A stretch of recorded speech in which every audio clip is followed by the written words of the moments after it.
Good morning विद्यार्थी मित्रों। આગળના લેક્ચરમાં આપણે પાંચમો અને છઠ્ઠો હક એટલે કે અધિકારની ચર્ચા કરેલી અને જે આપણી ફરજો છે ભારત દેશ પ્રત્યેની ફરજો કે જે દરેક નાગરિકોએ દેશ પ્રત્યે અદા કરવાની છે એની વાત કરેલી। આજે ત્યાર પછીના ટોપિક રાજ્યનીતિના માર્ગદર્શક સિદ્ધાંતોની ચર્ચા કરવાના છીએ। कोईपण राज्य से खूब सारी रीते चलावा माटे देश ने खूब सारी रीते चलावा माटे कया कया सिद्धांतों अगत्यना छे, कया कया सिद्धांतों आवश्यक छे एनी चर्चा तमने अहींया आपेली छे। तो जोईए राज्यनीतिना मार्गदर्शक सिद्धांतों। राज्यनीतिना मार्गदर्शक सिद्धांतोनो समावेश बंधारणना चौथा भागमां करवामां आव्यो छे। एक मार्क्सनो प्रश्न पूछी शकाय, राज्यनीतिना मार्गदर्शक सिद्धांतोनो समावेश बंधारणना कया भागमां करवामां आव्यो छे? तो बंधारणना चौथा भागनी अंदर एनो समावेश छे करवामां आव्यो छे। आ मार्गदर्शक सिद्धांतोनो उद्देश वर्तमान अने भावी केंद्र अने राज्य सरकारोने जुदा जुदा नीति विषयक क्षेत्रोमां कई कई नीतिओ घडवी ते संबंधे मार्गदर्शन आपवानो छे। माटे आ सिद्धांतो छे मार्गदर्शक सिद्धांतो छे। जे राज्यनीतिना मार्गदर्शक सिद्धांतो छे एनो उद्देश शुं छे? तो के अत्यारे जे सरकार छे वर्तमानमां एटले अत्यारे जे सरकार छे अने भावी एटले भविष्यमां जे सरकार आववानी छे एवी केंद्र सरकार एटले आखा देशनी सरकार के जेनी लोकसभानी चूंटणी 2019 में पूरी थई अने राज्य सरकार एटले खाली गुजरात राज्यनी सरकार, खाली महाराष्ट्र राज्यनी सरकार, खाली मध्यप्रदेश राज्यनी सरकार, जेमां गुजरात राज्यनी 2017 में चूंटणी पूरी थई। तो अत्यारे जे सरकार छे अने भविष्यमां जे सरकारो आववानी छे एने अलग अलग नीतिनी अंदर अलग अलग लोकोना हितने ध्यान में राखीने अलग अलग समूहोने ध्यान में राखीने केवी रीते सौथी सारा निर्णयो करवा एना माटे मार्गदर्शन आपवानो हेतु छे, मार्गदर्शन आपवानो उद्देश छे। ए आ हेतुओ छे, आ सिद्धांतो छे धरावे छे। एनो अमल करवा माटे सरकारो बंधायेली नथी, परंतु नीति घड़तरमां आ सिद्धांतोने केंद्रमां राखीने नीतिओ घडवानी अने तेनो अमल करवानी राज्यनी नैतिक फरज छे। आ सिद्धांतो जे प्रमाणे कहे छे, आ सिद्धांतो जे प्रमाणे मार्गदर्शन आपे छे ए प्रमाणे काम करवा माटे चोक्कसपणे कोई राज्य सरकार बंधायेली छे नहीं। एवुं फरजियात नथी के आ सिद्धांतो छे तो ए सिद्धांतोने अनुसरीने ज काम करवुं। कायदा जेवुं नथी, कायदो छे तो कायदा प्रमाणे ज राज्य सरकारे काम करवुं पड़े। बंधारणमां जे वस्तु लखेली छे ए प्रमाणे ज राज्य सरकारे काम करवुं पड़े। पण राज्यनीतिना मार्गदर्शक सिद्धांतोमां एवुं नथी, कोई फरजियातपणुं नथी। राज्य सरकार धारे तो एने एप्लाय करी पण शके, धारे तो एने एप्लाय न पण करी शके। टूंकमां एनो अमल कराववा माटे राज्य सरकार बंधायेली नथी, परंतु ज्यारे नीति घड़तर थतुं होय, लोकोना हितमां निर्णयो लेवाता होय तो राज्यनी एक नैतिक फरज छे के आ सिद्धांतोने ध्यानमां राखीने कोईपण नीति छे ए नीतिनुं घड़तर करे। आ सिद्धांतोनो सौथी महत्वनो उद्देश तमामने राजकीय, सामाजिक तेमज आर्थिक न्याय मळी रहे तेवी समाज रचनानी स्थापना करवानो छे। सौथी महत्वनो उद्देश आ सिद्धांतोनो कयो छे? तो के दरेक व्यक्तिने, तमामने एटले दरेक व्यक्तिने के जे भारतना नागरिको छे एने राजकीय न्याय मळी रहेवो जोईए, એટલે કે રાજકારણની બાબતમાં જાણકાર હોવો જોઈએ, આગળ વધી શકવા સક્ષમ હોવો જોઈએ। सामाजिक न्याय मळी रहेवो जोईए, એટલે કે समाजनी दृष्टिए पण सक्षम होवो जोईए, આગળ वधी शकतो होवो जोईए। અને आर्थिक न्याय એટલે કે પૈસાની दृष्टिए पण खूब सारी आवक छे, कमाणी छे, मेळवी शकतो होवो जोईए। एवी एक समाज रचनानी स्थापना करवानो उद्देश आ सिद्धांतो राखे छे। तो एक मार्क्सनो आ प्रश्न छे, राज्यनीतिना मार्गदर्शक सिद्धांतोनो सौथी महत्वनो उद्देश कयो छे? तो राज्यनीतिना मार्गदर्शक सिद्धांतोनो सौथी महत्वनो उद्देश तमामने राजकीय, सामाजिक अने आर्थिक न्याय मळी रहे तेवी समाज रचनानी स्थापना करवानो छे। राज्यना उद्देशो अने ध्येयोनी पूर्ति माटे राज्यनी नीति घड़तरमां दिशा सूचन आपवानो छे। राज्य कोईपण सिद्धांतो द्वारा, राज्य कोईपण उद्देशो माटे कोईपण काम करतुं होय एना नीति घड़तरनी अंदर मार्गदर्शन आ सिद्धांतो द्वारा पूरुं पाडवामां आवे छे, दिशा सूचन पूरुं पाडवामां आवे छे। न्यायतंत्र द्वारा आ सिद्धांतोनो अमल करवानी जोगवाई बंधारणमां नथी। आ मूलभूत सिद्धांतोथी आपणने कोई कानूनी अधिकारो प्राप्त थता नथी के तेने कोई कानूनी पीठबळ पण मळतुं नथी के कानूनी उपायो पण प्राप्त थता नथी। तेम छतां राज्यना कायदाओ घडती वखते तेना संचालનમાં તે પાયાના છે। તમને એવી વાત કરેલી છે કે ન્યાયતંત્ર દ્વારા પણ આ સિદ્ધાંતોનો અમલ કરવાની જોગવાઈ બંધારણમાં નથી। એટલે કે આ સિદ્ધાંતો ફરજિયાતપણે અમલમાં મૂકી શકાતા નથી.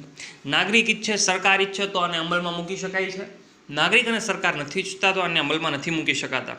અને આ જે સિદ્ધાંતો છે એને કોઈ કાનૂની પીઠબળ પણ પ્રાપ્ત નથી થયેલું, એટલે કે કાયદો પણ આને સમર્થન આપતો નથી. સમર્થન નથી આપતો એનો મતલબ એવો નથી કે કાયદો આની વિરુદ્ધમાં છે. ના, કાયદો આની વિરુદ્ધમાં પણ નથી. સમર્થન નથી આપતો એટલે આ જે અધિકારો છે, આ જે સિદ્ધાંતો છે એનો ભંગ થાય તો તમે અદાલતમાં જઈને કોઈ પણ પ્રકારે ન્યાય મેળવી શકતા નથી, કારણ કે એને કાનૂની પીઠબળ મળતું નથી. છતાં પણ જ્યારે કાયદો ઘડાતો હોય તો આ સિદ્ધાંતોને ધ્યાનમાં રાખવામાં આવે, આ ઉદ્દેશોને ધ્યાનમાં રાખવામાં આવે તો તમે સૌથી સારું કાયદાનું ઘડતર, સૌથી સારા ઉદ્દેશોથી તમે કામ છે એ કરી શકો છો. કેટલાક હકોનો સમાવેશ બંધારણના મૂળભૂત હકોમાં સમાવેશ કર્યો છે જે તત્કાળ આપી શકાય તેવા છે, પરંતુ બીજા ઘણા હકોનો સમાવેશ રાજ્યનીતિના માર્ગદર્શક સિદ્ધાંતોમાં કરવામાં આવ્યો છે. કેટલાક એવા અધિકારો છે, કેટલાક એવા હકો છે કે જેનો સમાવેશ બંધારણની અંદર મૂળભૂત હકો તરીકે કરવામાં આવ્યો છે. જે આપણે આગળ જોઈ ગયા 6 પ્રકારના જે હકો છે એ 6 પ્રકારના હકોનો સમાવેશ બંધારણે મૂળભૂત હકો તરીકે કરેલો છે. બીજા કેટલાક એવા સિદ્ધાંતો છે કે જેનો સમાવેશ રાજ્યનીતિના માર્ગદર્શક સિદ્ધાંતોમાં થયેલો છે. બીજા કેટલાક એવા અધિકારો, હકો છે કે જે રાજ્યનીતિના માર્ગદર્શક સિદ્ધાંતો માટે એપ્લાય કરવામાં આવેલા છે. જેમ જેમ રાજ્ય વ્યવસ્થા સદ્ધર અને મજબૂત બનતી જાય તેમ તેમ ભવિષ્યમાં હકો છે આપતા જવાનો વિચાર બંધારણ સભાનો છે. જેમ જેમ રાજ્ય છે એની વ્યવસ્થા મજબૂત બને એમ એવા અધિકારો છે આપતા જવાનો વિચાર છે રાજ્યસભાએ, બંધારણ સભાએ છે એ કરેલો છે. કોઈપણ રાજ્યનો ખૂબ સારી રીતે વિકાસ કરવા માટે જેમ જેમ એ મજબૂત બનતું જાય એમ વધારે નાગરિકોને છૂટ આપવામાં આવે. જેમ જેમ એનો વિકાસ થતો જાય એમ વધારે એને પ્રોત્સાહન આપવામાં આવે. જેમ જેમ એ આગળ વધતું જાય એમ એને આગળ વધારવાની સ્પીડ, આગળ વધારવાની ગતિ વધારવામાં આવે તો એનો વિકાસ છે સસ્ટેનેબલ, કન્ટિન્યુ, સતત ટકી રહે. પણ કોઈ વિકાસ છે જ નહીં અને તમે બધી સ્વતંત્રતા આપી દો, નાગરિકો મન ફાવે એમ કામ કરતા હોય, કોઈ પણ સરકારનું માનવામાં ન આવતું હોય, બંધારણનું માનવામાં ન આવતું હોય તો એવું રાષ્ટ્ર, એવો દેશ વિકાસ કરી શકતો નથી. માટે આ જે સિદ્ધાંતો છે એ જેમ જેમ રાજ્ય વિકાસ કરે છે, દેશ વિકાસ કરે છે એમ નાગરિકોને આપવામાં આવે છે. ડૉક્ટર બાબા સાહેબ આંબેડકરે તેનું બંધારણ દર્શાવતા તેને દેશના શાસનમાં તેઓ પાયારૂપ સિદ્ધાંતો છે એવું જણાવ્યું છે. 1 માર્ક્સનો પ્રશ્ન, રાજ્યનીતિના માર્ગદર્શક સિદ્ધાંતોનું મહત્વ દર્શાવતા ડૉક્ટર બાબા સાહેબ આંબેડકરે શું કહ્યું છે? તો ડૉક્ટર બાબા સાહેબ આંબેડકરે કહ્યું છે કે દેશના શાસનમાં તેઓ પાયારૂપ સિદ્ધાંતો છે. દેશના શાસનનો પાયો છે. સારું શાસન કરવા માટે, સુદૃઢ શાસન કરવા માટે, સંગઠિત શાસન કરવા માટે આ સિદ્ધાંતો છે એ ખૂબ ઉપયોગી સાબિત થઈ છે. આપણા બંધારણમાં રાજકીય લોકશાહી સ્થાપવાનો આપણે પ્રયાસ કર્યો છે, પરંતુ સામાજિક અને આર્થિક લોકશાહીની સ્થાપના વિના રાજકીય લોકશાહી અધૂરી છે. આપણા દેશની અંદર આપણે રાજકીય લોકશાહી સ્થાપી છે અને એનો જ પ્રયાસ થાય છે. તમે જાણો છો ચૂંટણીની આખી પ્રક્રિયા છે અને ચૂંટણીની આખી પ્રક્રિયા એક રાજકીય લોકશાહી છે કે જેમાં રાજકારણમાં ઇન્ટરેસ્ટ ધરાવતા લોકો છે એ પોતે પ્રતિનિધિત્વ કરતા હોય છે, જીતતા હોય છે, નેતા બનતા હોય છે અને લોકો ઉપર રાજ કરતા હોય છે. પણ સામાજિક લોકશાહી એટલે કે જ્યાં સુધી સમાજ સદ્ધર નહીં બને, અને આર્થિક લોકશાહી એટલે કે નાગરિકો પોતે ઈચ્છે એટલા નાણાં કમાઈ નહીં શકે ત્યાં સુધી રાજકીય લોકશાહી છે અધૂરી છે. ત્યાં સુધી કોઈ પણ દેશનો વિકાસ છે થઈ શકવાનો નથી. ત્યાં સુધી દેશ ખૂબ સારી રીતે આગળ વધી શકવાનો નથી. આ માર્ગદર્શક સિદ્ધાંતોને વિવિધ વિભાગોમાં દર્શાવીને જાણકારી મેળવીએ. કેટલાક વિભાગો વાઇઝ તમને આ માર્ગદર્શક સિદ્ધાંતો છે એની ચર્ચા આપેલી છે, તો એ ચર્ચા ઉપર આપણે નજર કરીએ. એમાંનું પહેલું છે આર્થિક નીતિઓ સંદર્ભે સિદ્ધાંતો. આર્થિક નીતિ એટલે રાજ્ય સરકાર કે દેશની સરકાર જ્યારે નાણાકીય નીતિઓનું ઘડતર કરતી હોય, પૈસાની બાબતનું ઘડતર કરતી હોય, કયા નાગરિકોને કેટલા પૈસા ફાળવવા, કઈ રીતે આખી નાણાકીય યોજનાઓ ઘડવી, એનું જ્યારે ઘડતર કરવામાં આવતું હોય ત્યારે આ સિદ્ધાંતો કઈ રીતે માર્ગદર્શક બને છે તો એની વાત છે. આર્થિક નીતિઓના ઘડતરમાં ઘણા મહત્ત્વના સિદ્ધાંતોનો સમાવેશ કરવામાં આવ્યો છે જે નીચે મુજબ છે. એમાંનું પહેલું છે સૌ નાગરિકોનું મહત્તમ કલ્યાણ અને શ્રેય સધાય એ રીતે સમાજમાં ભૌતિક સંસાધનોની માલિકી અને અંકુશનું વિતરણ કરવું. પહેલી એવી વાત કરેલી છે સૌ નાગરિક. સૌ નાગરિક એટલે દેશના તમામ વ્યક્તિઓ. દેશની 130 કરોડ 125 કરોડની જે જનતા છે, દરેક નાગરિકોનું હિત થાય, દરેક નાગરિકો મહત્તમ સુખ પ્રાપ્ત કરી શકે, દરેક નાગરિકો મહત્તમ પોતાની ઈચ્છાઓ પૂર્તિ કરી શકે, એવી રીતે સમાજમાં ભૌતિક સંસાધનોની વહેંચણી કરવી. એટલે કે જે જોઈ શકાય એવી વસ્તુઓ છે, ભૌતિક સંસાધનો એટલે જે જોઈ શકાય એવી વસ્તુઓ છે, એ બધી જ વસ્તુઓ દરેક લોકોને મહત્તમ રીતે સુખ પ્રાપ્ત કરાવી શકાય એવી રીતેની વહેંચણી કરવી. એવું નથી કે જેની પાસે વધારે પૈસા છે અને વધારે વસ્તુઓ આપી દેવી, જે ગરીબ છે એને ઓછી વસ્તુઓ આપવી. અન્યાય અસમાનતાના ધોરણે કોઈ પણ વસ્તુની ફાળવણી કરવી જોઈએ નહીં. બીજું, સંપત્તિ અને ઉત્પાદનના સાધનોનું કોઈ ચોક્કસ સમૂહ કે વર્ગોમાં કેન્દ્રીકરણ ન થાય એવી અર્થવ્યવસ્થા રચવા રાજ્ય પ્રયાસ કરશે. સંપત્તિ અને ઉત્પાદનના જે સાધનો છે, કોઈ પણ વસ્તુનું પ્રોડક્શન થાય અને કોઈ પણ પ્રોપર્ટી જનરેટ થાય, તો એ સંપત્તિ અને ઉત્પાદન આ બંને વસ્તુનું કોઈ એક વર્ગ ઉપર કેન્દ્રીકરણ ન હોય એનું ખાસ ધ્યાન રાખવું. કેન્દ્રીકરણ હોય તો કેવી મુશ્કેલી ઊભી થાય કે કોઈ પણ વ્યક્તિને કોઈ પણ ઉત્પાદન જોતું હોય, સંપત્તિ જોતી હોય, તો એને એક જ વ્યક્તિ પાસે જવું પડે અને એ વ્યક્તિ પોતે મનફાવે ભાવ લઈ શકે, ભાવમાં સતત વધારો કરી શકે, જેના કારણે લોકોને વધારે ખર્ચો થાય, લોકોની બચતો ઘટે, લોકો ધીરે ધીરે ગરીબ થતા જાય. તો આ વસ્તુ ન થવી જોઈએ, જેના કારણે લોકોનો વિકાસ થાય, ભાવમાં પણ વધારો ન થાય, લોકોએ વધારે પૈસા પણ ન આપવા પડે, લોકો સસ્તા ભાવે વસ્તુ લઈ શકે, લોકોની બચતો વધે અને લોકો ધીરે ધીરે સદ્ધરતા તરફ આગળ વધે. પુરુષો અને સ્ત્રીઓને સમાન કામ માટે સમાન વેતન મળે એવા રાજ્ય પ્રયાસ કરશે. આ એક ખૂબ મોટો અન્યાય અને અસમાનતા આખા દેશની અંદર જોવા મળે છે. કોઈ એક સેક્ટરની વાત નથી, દેશના દરેક સેક્ટરની અંદર પુરુષો અને સ્ત્રીઓના વેતનમાં ખૂબ મોટો તફાવત જોવા મળે છે. બોલિવૂડ જેવી બોલિવૂડ ઇન્ડસ્ટ્રીઝમાં પણ પુરુષો અને સ્ત્રીઓના વેતનમાં ખૂબ મોટો તફાવત જોવા મળે છે. ઘણી બધી વાર આના કાયદાકીય વિરોધો પણ થયેલા છે, પણ અદાલતો તરફથી કોઈ ચુકાદાઓ આવતા નથી. અહીંયા એવું કહેવામાં આવે છે કે જેટલું વેતન પુરુષને કામ માટે આપવામાં આવે છે, એટલું જ વેતન એ જ કામ માટે સ્ત્રીઓને પણ આપવું જોઈએ, જે ખરેખર યોગ્ય છે, જે ખરેખર સમાનતા દર્શાવે છે. ત્યાર પછી ચોથો તમને કીધું છે, કામના સ્થળે તમામ કામદારોનું આરોગ્ય જળવાય તેવી માનવીય પરિસ્થિતિનું સર્જન કરવું. સ્ત્રી પુરુષો અને કુમળી વયના બાળકોનું આર્થિક મજબૂરીના કારણે આરોગ્ય કથળે એવા કામધંધા કે બિન આરોગ્યપ્રદ સ્થળોએ જોખમી કાર્યો કરવા ન પડે.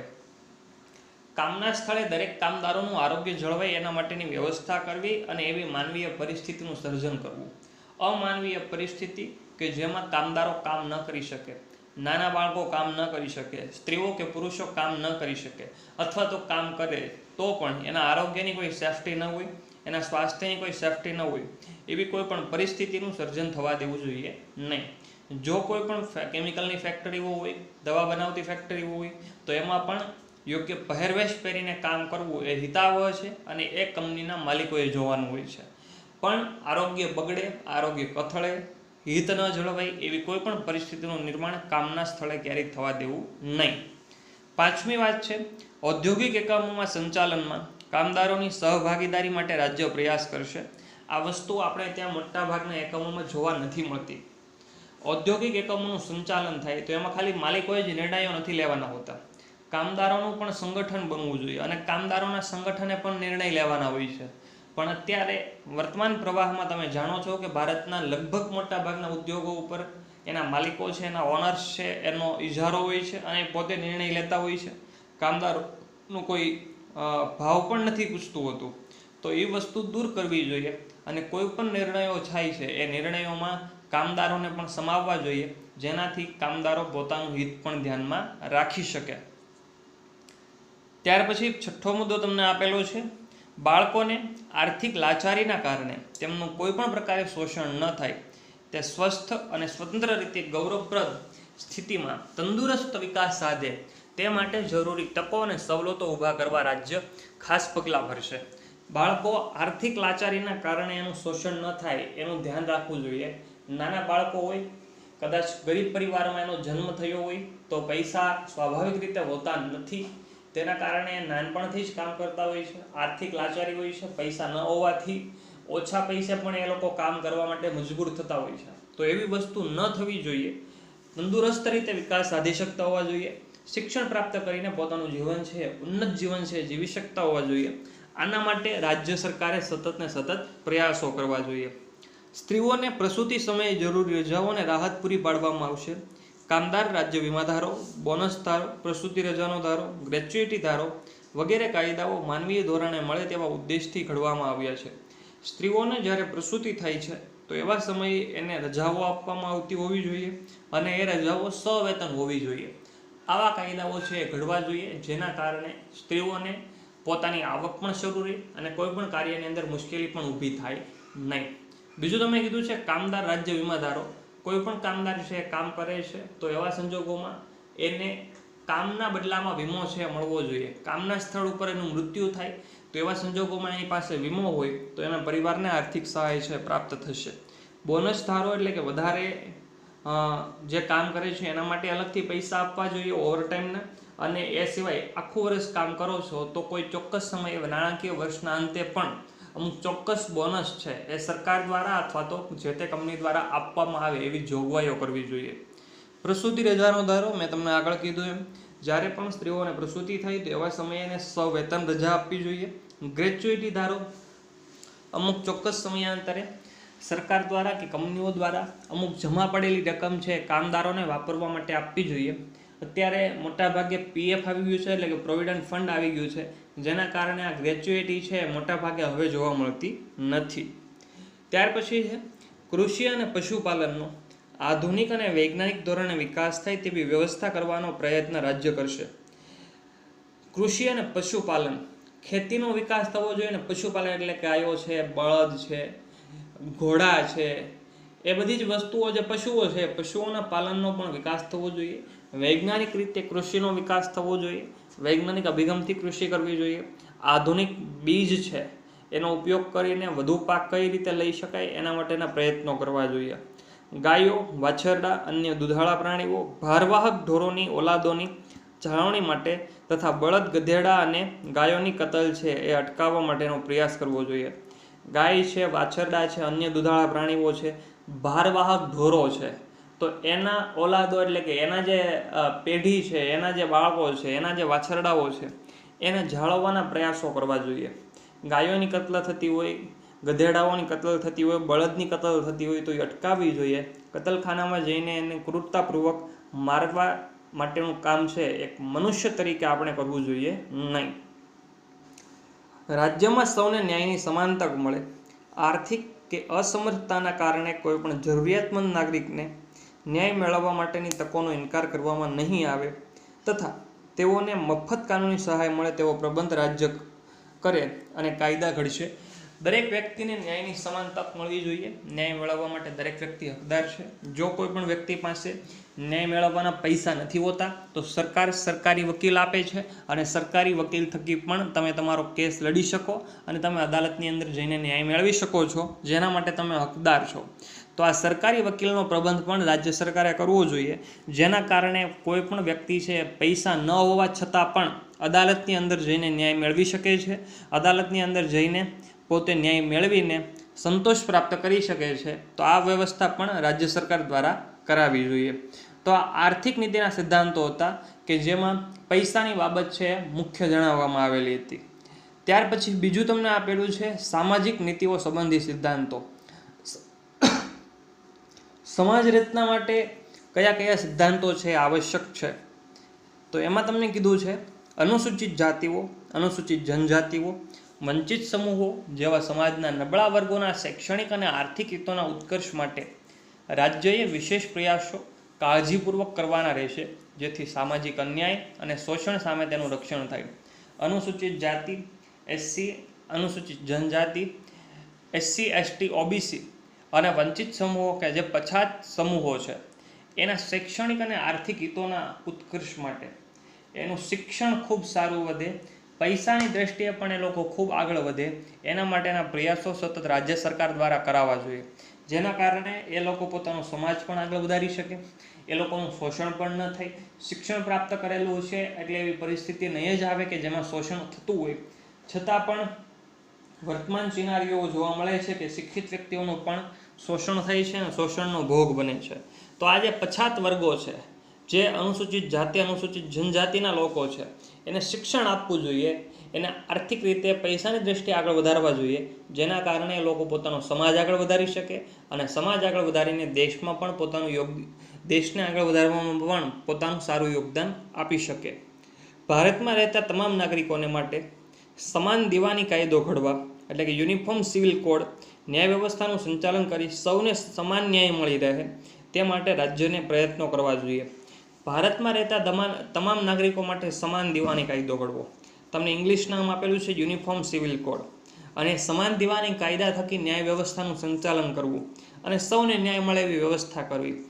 દીવાની જે કાયદો છે એટલે કે યુનિફોર્મ સિવિલ કોડ છે એમાં પરિવારને લગતી બાબતો છે એનો સમાવેશ ખાસ છે કરવામાં આવે છે. પરિવાર ફેમિલીને લગતી કોઈ પણ મેટર્સ હોય તો એનો સમાવેશ છે આની અંદર કરવામાં આવતો હોય છે. એવી કઈ બાબતો છે કે જેનો સમાવેશ આ દીવાની કાયદાની અંદર થાય તો એમાં પહેલું છે લગ્ન, જે પારિવારિક છે, સામાજિક પ્રસંગ છે. લગ્ન વિચ્છેદ એટલે છૂટાછેડા, તો એ ફેમિલીનો પ્રોબ્લેમ છે. ભરણપોષણમાં પતિ પત્નીએ છૂટાછેડા લેવાનું નક્કી કરેલું હોય, છૂટાછેડા હજી લીધા ન હોય અને પત્ની પોતાના પિયર જઈને રહેતી હોય અથવા તો પતિથી અલગ રહેતી હોય તો એવા સંજોગોમાં કાયદેસર પતિએ એની પત્નીને અમુક ભરણપોષણની રકમ છે ચૂકવવી પડે. કાયદો એની મંજૂરી આપે છે અને કાયદેસર ચૂકવવી જ પડે. જો પતિ એ રકમ નથી ચૂકવતો તો ફરજિયાતપણે પત્ની એના પતિ સામે કેસ કરી શકે અને એને કોઈ પણ પ્રકારની સજા પણ કરાવી શકે છે. તો એ ભરણપોષણ એક સામાજિક પ્રશ્ન છે. સગીરો એટલે 18 વર્ષથી નીચલી ઉંમરના જે બાળકો છે એના કોઈ પણ ફેમિલી ઇસ્યુ આવતા હોય. દત્તક વિધાન એટલે કે કોઈ પણ બાળકને દત્તક લેવાનો જે પ્રશ્ન છે એ પણ સામાજિક એટલે કે કૌટુંબિક પ્રશ્ન છે. અને વસિયત એટલે કોઈ પણ વ્યક્તિ છે એની પાસે ખૂબ સંપત્તિ છે અને મૃત્યુ પામે પછી એ સંપત્તિ એના ફેમિલીમાંથી કોને આપવી તો એ પણ એક સામાજિક એક કૌટુંબિક પ્રશ્ન છે. આ બધી બાબતોમાં એકસરખો દીવાની કાયદો ઘડીને સામાજિક ન્યાયની દિશામાં સરકાર પગલાં ભરે. તો આ બધી જ બાબતો છે લગ્ન વિચ્છેદ, ભરણપોષણ, સગીરો, દત્તક વિધાન અને વસિયત. આ બધી જ બાબતો કૌટુંબિક બાબતો છે જેમાં લોકો સામેલ છે, સમાજ સામેલ છે. આવી બાબતોમાં એક સરખા પગલાં ભરાવા જોઈએ. રાજ્યમાં સૌ નાગરિકોને કામ કરવાનો હક પ્રાપ્ત થાય. વૃદ્ધાવસ્થા, માંદગી કે અમંગલ પ્રસંગે વિના વાક્યે વેઠવી પડતી તંગીના અન્ય પ્રસંગે શિક્ષણ કે જાહેર સહાય પ્રાપ્ત થાય તે માટે અસરકારક જોગવાઈ કરવામાં આવશે. દરેક નાગરિકોને કામ કરવાનો સમાન હક પ્રાપ્ત થવો જોઈએ. સરકારી નોકરી હોય કે ખાનગી નોકરી હોય, દરેક વ્યક્તિ સરખી રીતે કામ કરી શકે, મહેનતથી આગળ વધે એવા વ્યક્તિઓને પ્રાધાન્ય આપવું જોઈએ. વૃદ્ધાવસ્થામાં કે માંદગી કે અમંગલ પ્રસંગે વિના વાકે વેઠવી પડતી જે તંગી છે એ વસ્તુ પણ દૂર થવી જોઈએ. કોઈ પણ વ્યક્તિ વૃદ્ધાવસ્થાના કારણે કામ નથી કરી શકતો તો એના માટે કોઈ પણ બોસ છે એ થવો ન જોઈએ. માંદગી કે અમંગલ પ્રસંગે કોઈ પણ વ્યક્તિ રજા પાડે તો એના માટે એનું વેતન છે કાપવું ન જોઈએ. અને અન્ય પ્રસંગે શિક્ષણ કે જાહેર સહાય પ્રાપ્ત થાય એના માટેની પણ જોગવાઈઓ કરવી જોઈએ. શિક્ષણ છે ક્યારેય બંધ ન રહેવું જોઈએ અને કોઈ પણ જાહેર પ્રસંગોમાં પણ જે તે વ્યક્તિઓને આર્થિક સહાય મળે, નાણાકીય અને સામાજિક પ્રોત્સાહન મળે એના માટેના પગલાં છે એ સરકાર દ્વારા દિવસે ને દિવસે લેવાય, એના માટેના કાયદાઓ ઘડાય એની વાત છે આ સામાજિક નીતિઓની અંદર કરેલી છે. તો આજના લેક્ચર માટે આટલું જ. વધારે આગળથી કન્ટિન્યુ આપણે આગળના લેક્ચરમાં કરીશું.